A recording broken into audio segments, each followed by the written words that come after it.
The Artist Room Podcast with Jess.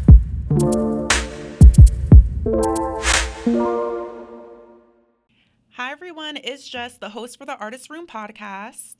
And we speak on music, creativity, inspiration, and everything in between. Today, we have a Chesapeake, Virginia independent rapper in the building. We got J Prime. How you feeling? Yeah, I'm feeling incredible. How you feeling? I'm good. You have an album that was released. I do. The end of last year. I just need to know, are you Sagittarius, Capricorn? We're gonna start off like that. Okay. Allegedly, I'm a Sagittarius. Allegedly. Okay. Allegedly, yeah. There's no okay. We're just gonna take his word for it. We don't know why allegedly. I'm assuming December 14th. But yeah, I dropped the album on my birthday. Okay. To be So I clear was for right. those who it was not clear for, I dropped the album on my birthday, December 14th, 2000 was the day I was born. So then ran it back and everything. Yeah. And that's you as a baby in the picture? Yeah, that's me in the picture. Yeah. Okay. Was this album like getting back into your inner child, or what was the inspiration behind your album December?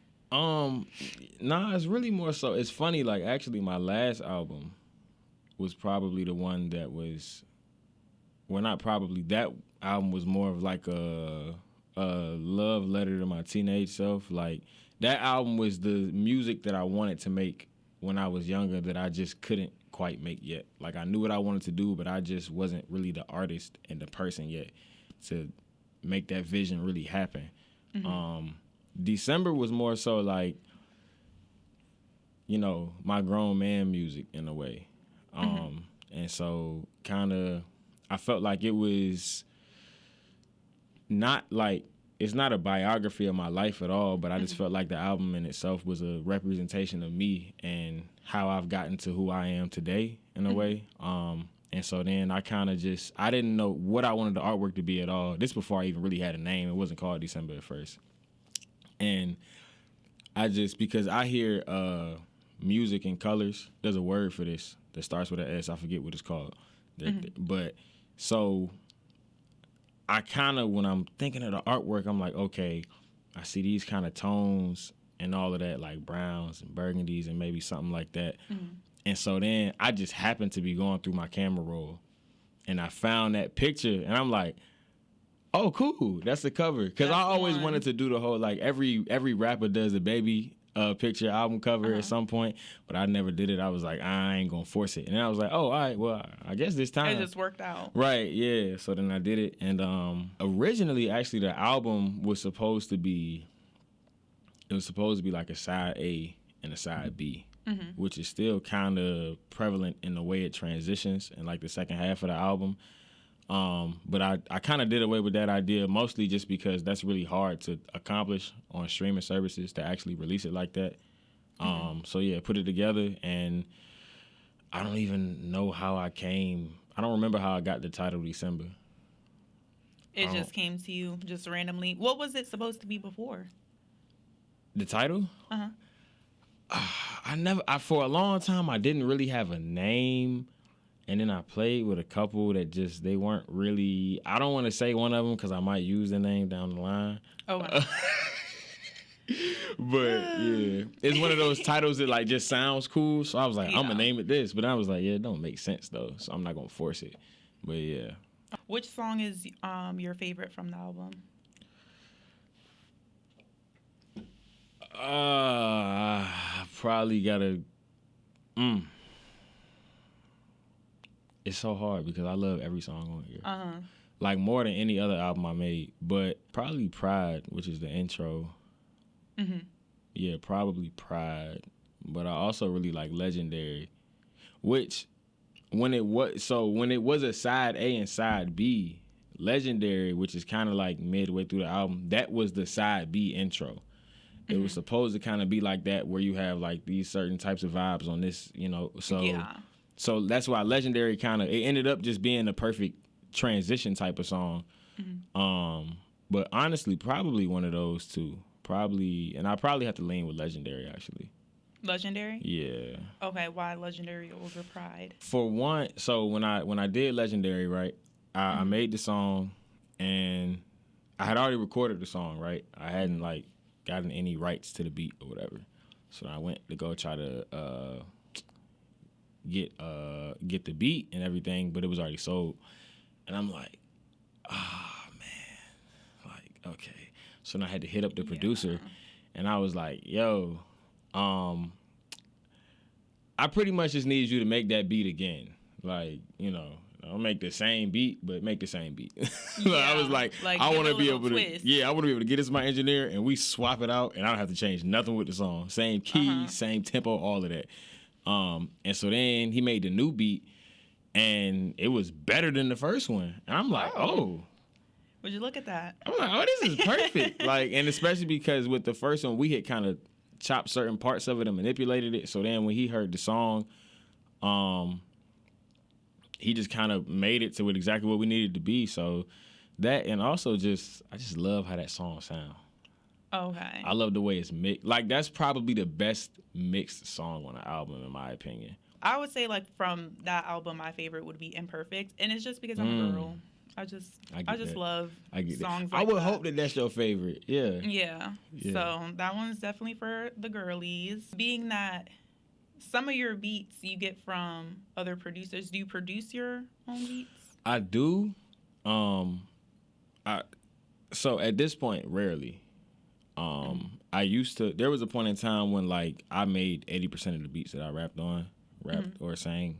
I rarely sang, but then I kind of transitioned out of that just because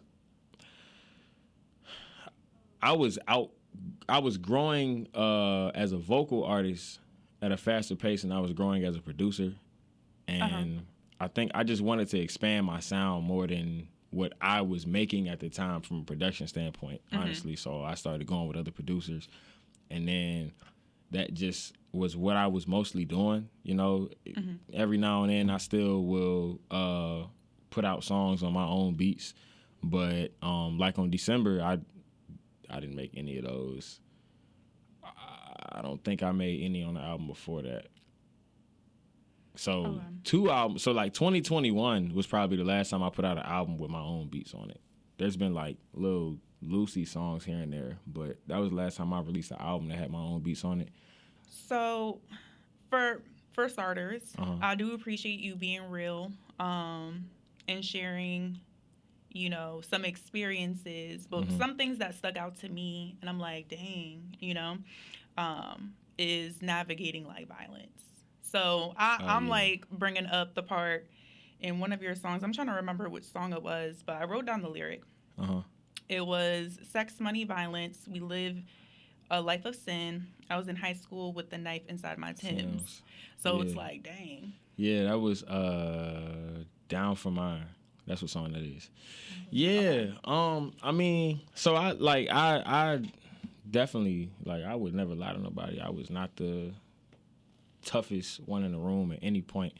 I'm never trying to be that, you know, like, tough people die young. So, you know,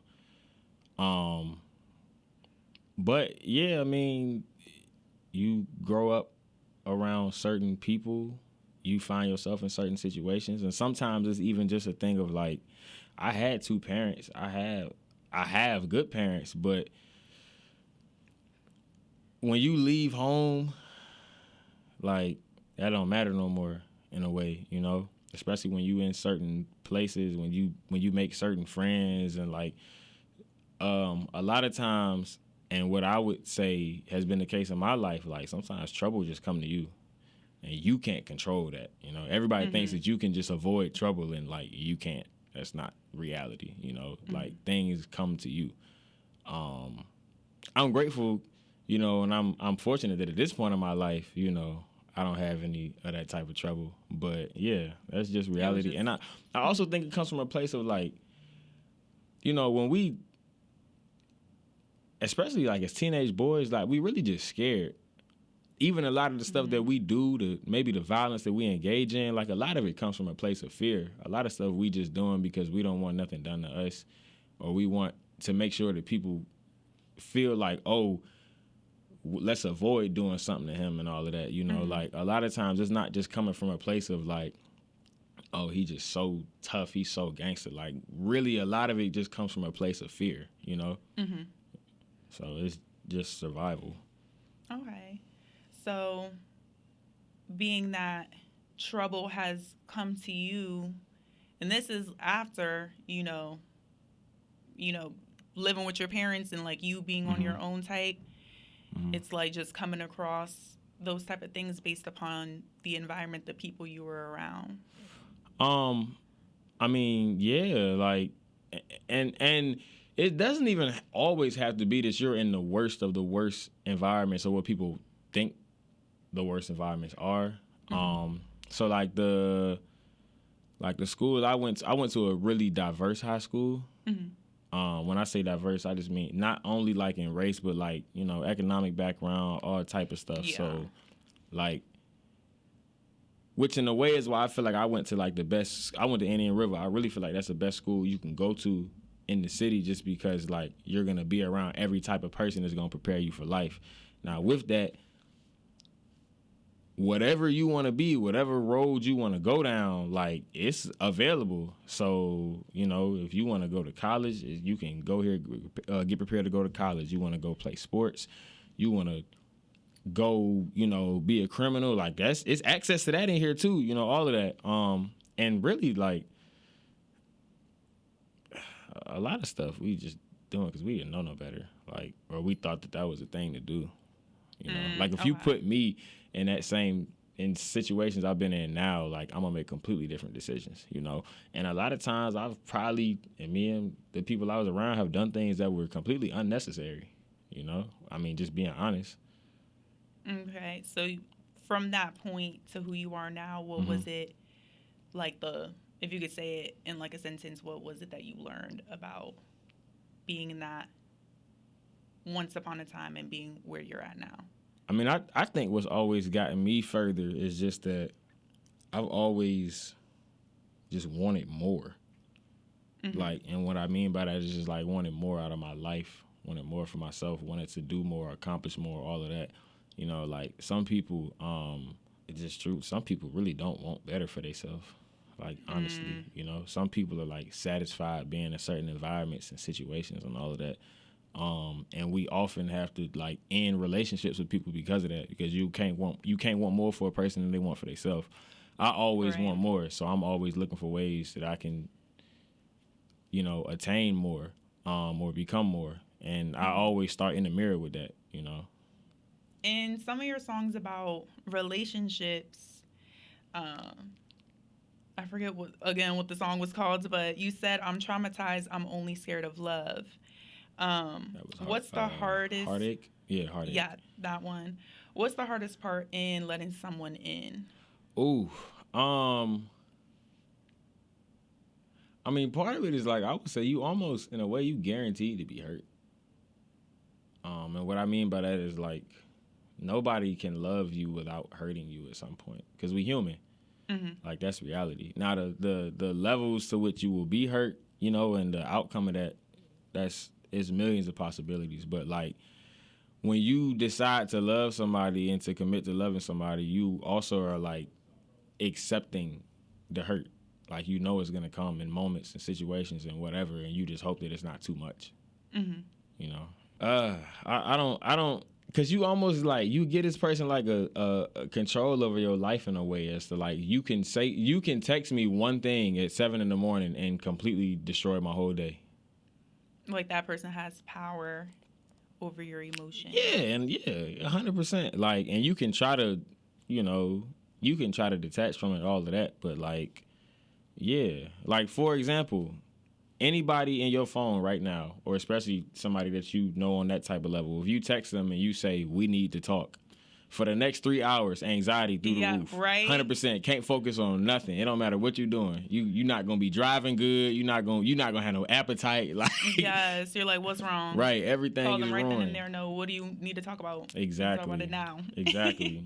So like, even just stuff like that. Like, and I'm just, I hate having to. I don't want to say I don't, but like, it's not easy to submit, your heart and your spirit to a person in that way. Yeah. You know. No, it's very true. A lot of people, I don't know what it is nowadays, but honestly, I feel like it's always been like that. Now people are sharing their opinion more on social media, so we're just hearing about it more. I read stuff people say for entertainment, but I don't take any of it. None of that is real life to me. Like, the popular opinions that I see on social media do not at all mirror people that I know in real life. And when I meet people whose opinions, mirror my timeline too much, I'm like, ew. And, I get away from them. You know what I mean? Yeah, I feel like it takes a lot to be media literate. You can't... a lot of things online you got to take with a grain of salt. But I feel like there are some people that use social media to vent out their situations. And then you have those...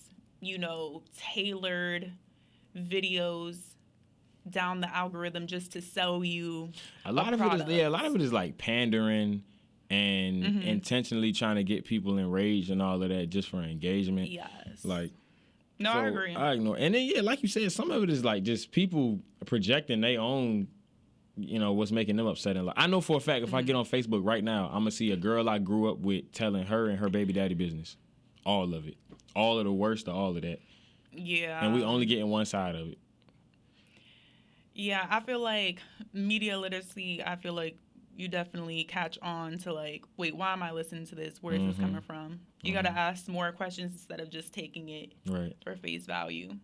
But I mean, I just listen to it and just okay, this is this person's take. But I feel like there's some truth behind it. But again, yeah, you can't always take it to heart. And I think relationship arguments to me are so dumb for the simple reason that there's 8 billion people on Earth and we only need one person to agree with us. Everybody in one room does not have to be on the same page. People argue about every whatever, the popular relationship. And I just be thinking it's okay if nobody agrees with each other. You only need one other person to think you right. That's all it is. We not all dating each other. Well, some people living crazy. But I can't. But yeah. Look, and there's some open relationships. There is a whole lot of things going on. To be fair, there's a lot of people that are in open relationships that just don't know that they're in an open relationship. So and it's not even the single people anymore. We just be chilling. It's just the people in relationships at this point. But that's a whole other thing. I feel like, do you also feel like this? This is my thing. I don't know if you also feel like this. I feel like a lot of people in relationships today are just in a relationship just to be in one so that they aren't alone. I think that's probably how it's always been, to be honest. I know, for myself, I love being alone so much. So when I get in a relationship, it's because, I'm really making a decision to do that. To be honest, almost to a way that is kind of unhealthy. I'm never the person that's just I can't believe that I just have to be by myself today in the house all day. Oh, my God. Yeah. That's incredible. Nobody's bothering me. Nobody's calling my phone. This is great. Peaceful. I get an attitude every time my phone go off.